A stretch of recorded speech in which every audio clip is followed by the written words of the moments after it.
रानी तोर माया हर हाथे सुरता मोला। रानी तोर माया हर हाथे सुरता मोला। राजा तोरे माया हर गा हाथे सुरता मोला। राजा तोरे माया हर गा हाथे सुरता मोला। तोर देख के मुस्काना तोर हंस के गोठियाना। तोर देख के मुस्काना तोर हंस के गोठियाना। नींद ले जगाथे मोला।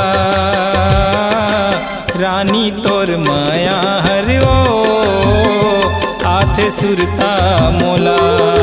राजा तोरे माया हर गा आथे सुरता मोला।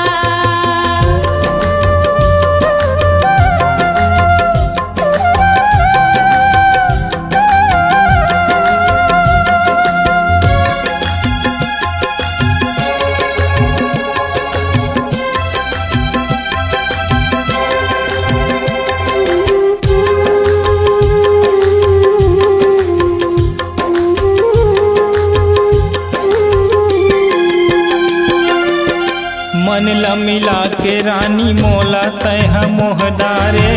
माया बरसा के गोरी दीवाना बना दारे।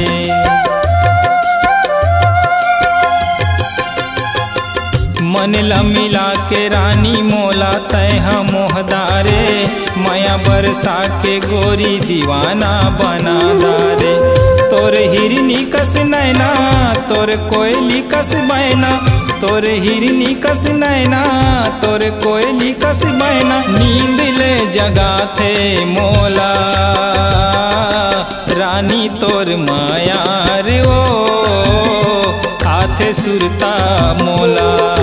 राजा तोरे माया हर गा आथे सुरता मोला।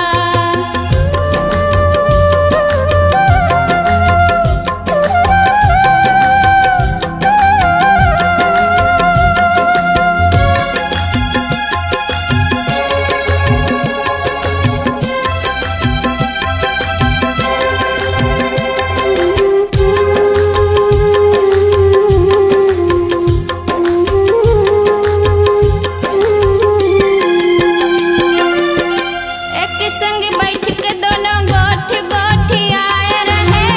गोठे बाते मकई से रात ला पहाए रहे।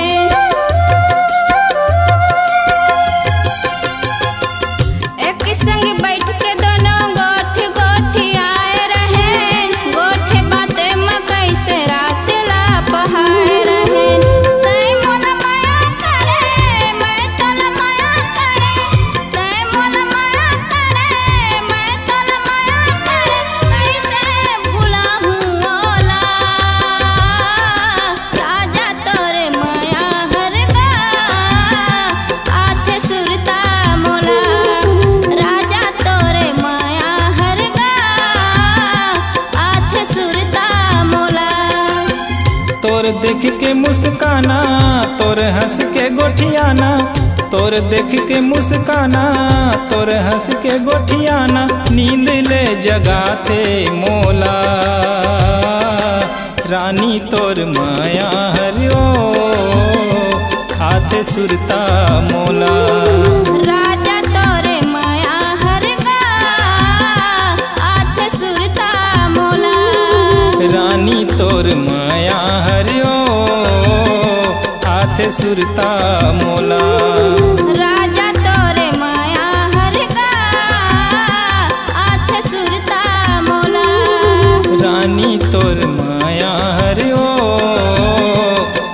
सुरता मोला। आपकी आवाज ही आपकी पहचान है। यदि आप अपनी आवाज को एक नया आयाम देना चाहते हैं तो चले आइए मल्टी ट्रैक डिजिटल रिकॉर्डिंग के लिए AVM audio video studio, Khamtarai, Raipur. Mobile number 9301523929 और 7869646201।